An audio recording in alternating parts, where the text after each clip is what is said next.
The protagonist of our story is Anna Miller, a 35-year-old single mother and dedicated nurse whose life revolved around her only 8-year-old daughter, little Violet. Life for this lonely mother from New Orleans had never been easy. Since she discovered she was pregnant while in her second year of medical school, all her plans for the future disappeared, forcing her to give up everything to become a mother and give her baby a good life. But as if having to give up her career was not enough, Anna experienced tragedy again when her marriage ended suddenly. Little Violet was only a year old when her husband, Brian, whom she had been dating since high school, decided to leave them both without explanation and refused to take any responsibility for her and their daughter. She was left all alone with a child to care for and a myriad of responsibilities and mounting bills. Other mothers would have been devastated and would have been forced to ask for help from social and family services to get by. But Anna Miller was not like other mothers. So when Violet turned 2 and started to become more independent, Anna decided to go back to school so she could get a better paying job and do something she really enjoyed. However, instead of going back to medical school to resume her medical career, she decided to enroll in the much easier and shorter nursing career, which would allow her to care for her daughter and start working in a hospital in less time. And that brings us to the present time in which our story takes place, where Anna has been working as a nurse in the hospital for more than 5 years and has managed to create a stable and loving home for herself and her beautiful daughter Violet, who is now 8 years old. It was late on a Thursday, and Anna had just arrived home from working all day at the hospital. Anna came home with her shoulders heavy with fatigue. The day had been hard for the nurse, although in reality there wasn't a day that wasn't hard.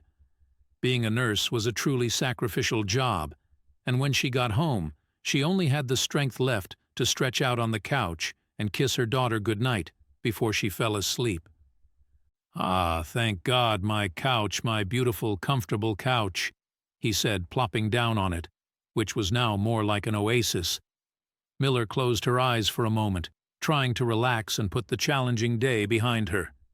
However, her brief moment of tranquility was interrupted by the excited voice of her youngest daughter, Violet, who ran to her. "Mommy! Mommy, you're here! Mommy!" The little girl jumped on top of her, filling the room with her infectious joy. The mother, exhausted as she was, turned around and hugged her little girl affectionately. Her embrace was like an injection of energy and love that made all the stress of the day disappear. Then Louisa, Anna's nanny and close friend, came after her and greeted her kindly. "I'm so glad you're here, Anna. I'm going to call it a day." She was already in bed, but when she heard you come in, she ran after you. I couldn't hold her. You know she can't sleep unless she gets a good night hug. "It's okay, Louisa. Don't worry. Thanks for everything. I'll put her to bed again, won't I, daughter?" said the nurse, smiling at her daughter. Then she picked up the little girl and took her straight to her room, while the nanny said goodbye and left the house. On the way to the room, her mother started talking to her daughter about her day at the hospital. Violet loved the stories her mother told her about the people she cared for and the different illnesses she had to deal with at the hospital. It wasn't the conversation of an 8-year-old, but Violet had grown up listening to her mother's nursing stories, and to her, they were as exciting as any children's story full of magic. "And how was your day, my love?" Anna asked her daughter as she put her to bed. The little girl, settling in, replied enthusiastically, "That was great, Mom. I learned about the human body at school today. When I grow up, I want to be a doctor like you." The woman smiled tenderly and kissed her daughter's forehead. "That's wonderful, honey, but I'm a nurse, not a doctor. Still, both nurses and doctors take care of people and help them heal." "That's no problem, Mom. Someday, I want to be just like you," Violet said with determination in her bright little eyes. Miller laughed softly and stroked her daughter's cheek when suddenly she sensed something was wrong. Something very bad was going to happen to this brave mother. An unexpected and tragic event that would completely change her life and that of her little girl. Something that no one could have seen coming, and that will leave you speechless. Anna began to feel very ill. She was nauseous. Her chest and throat ached, and she felt her body temperature rising very quickly.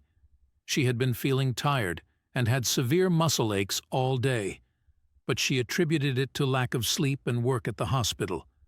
However, what was happening to her was much more serious and had nothing to do with the overwork of a nurse. She tried to conceal her discomfort in front of her daughter, who looked at her in fright at the change in her mother's attitude, but she found it impossible to hide what was happening to her. Anna started coughing violently and was so dizzy that she was about to fall to the floor. Seeing what was happening and fearing the worst, Miller acted instinctively and moved away from the girl to protect her. She didn't want to infect her, but she also didn't want to make her suffer by seeing her in that condition. "No, don't come near, honey. Mommy is sick. I think I caught the flu at the hospital," she explained in a weak voice, coughing. The little girl's face showed concern, and she asked, "What do you feel, Mommy? Can I help you?" the frightened child asked, looking at her mother, who was on the verge of fainting. "Mommy's just a little dizzy, honey. My throat hurts. I don't know. I'll run some tests later to find out for sure, okay? But you have to stay there and sleep. If you don't, you'll get sick too, and you won't be able to go to school. Do you understand me?" The woman knew how much her daughter loved school and that she would never want to stay home sick instead of going to see her classmates. Violet reluctantly agreed to stay in bed, worried about her mother, and obeyed her orders to go to bed and wait for her to return. However, the next day, around 8 o'clock in the morning, when the girl got up and went down to the kitchen to have breakfast with her mother, as she did every day, she got a surprise. Her mother was not there. Panicked and fearing the worst, Violet rushed to the bedroom and found a heartbreaking scene.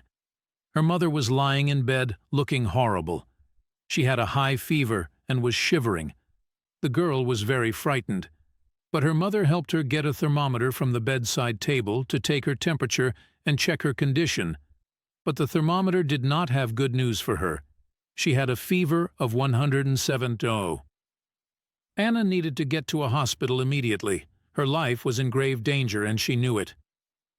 "Honey, pick up the phone and call Louisa, quick. She will help us," she hastened to tell the girl. After receiving Violet's call, it took Louise only 15 minutes to arrive at the house to find her friend on the verge of death. Louisa was alarmed to see her friend's condition and tried to take care of her by following all the instructions the nurse gave her from the bed, but her health condition only worsened. At night, Anna still had a fever of over 40, coughed incessantly, and began to have hallucinations because of the pain and fever. Louisa became very frightened and decided not to wait any longer and called an ambulance to take her friend to the hospital for specialized care and to find out what was happening to her. "Please hurry up! My friend is dying!" she told the paramedics in a panic as she realized that her friend was getting worse and had started coughing up blood. Upon admission to the hospital, the doctors discovered that the woman was suffering from severe pneumonia, and despite all efforts to treat her, her condition was getting progressively worse with each passing hour. Violet was devastated and wept as she looked at her mother lying in the hospital bed surrounded by machines, but nothing could prepare her for the terrible blow she was about to face. Anna Miller, the strong and dedicated woman who worked tirelessly as a nurse to give her daughter the best life possible, could not resist the strange illness that suddenly came upon her, and after spending several weeks ill and admitted to the hospital in the intensive care unit, she passed away. At only 8 years old, Violet had been left without her mother, and her whole world fell apart. News of Anna's death spread quickly through the hospital, leaving everyone in shock and despair. Co-workers, nurses, and doctors who knew and admired her gathered in groups, sharing tears and words of grief for Anna. No one understood how the situation had come to this point, and such a healthy and strong woman had lost her life so suddenly. Despair also spread to the woman's relatives, who arrived at the hospital upon receiving the tragic news. Her parents, relatives, and even her ex-husband and Violet's father, who until then had remained distant from her and her daughter, showed up to pay their last respects and accompany the girl in such a sad moment. "I'm so sorry, honey. Your mom was a great woman. She loved you above all things, and I am sure that wherever she is, she will be taking care of you." Everyone was telling the little girl to try to comfort her. But Violet had her own opinion about her mother's death, and although she understood perfectly well what it meant to go to live in heaven, she could not accept that her mother was gone forever and kept waiting for something to happen that would indicate that she was coming back to her side. Louisa was in charge of organizing the funerals with the help of Anna's family, and the next day, everyone was gathered to say their last goodbye, a small ceremony full of symbolism and affection. The atmosphere was full of sadness and longing. And in the center of all this lamentation was Violet, the little girl who was crying next to her mother's coffin and unable to contain her pain and confusion for having lost her mother in such a way. "No, she's not dead. She's not dead," the girl repeated as tears streamed down her face. Louisa tried to console her and took her to the back of the mortuary, away from the gazes of the others. There she hugged her and tried to find words of comfort for her.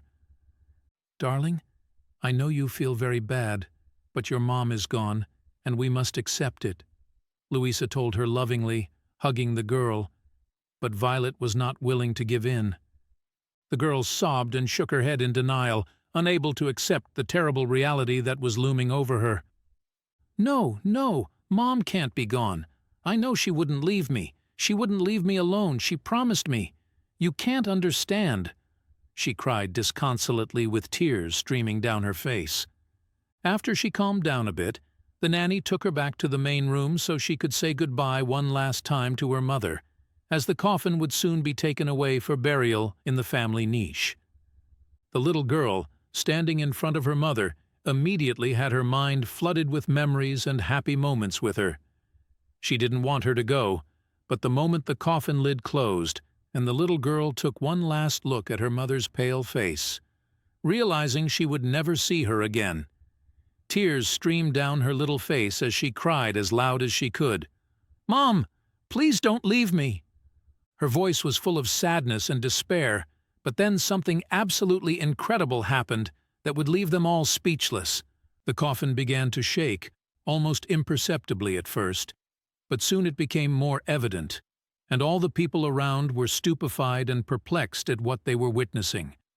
The lid of the coffin, which had been closed so carefully, began to move slowly, as if someone was trying to open it from the inside. The family and friends were astonished. How was it possible that Anna's coffin was moving?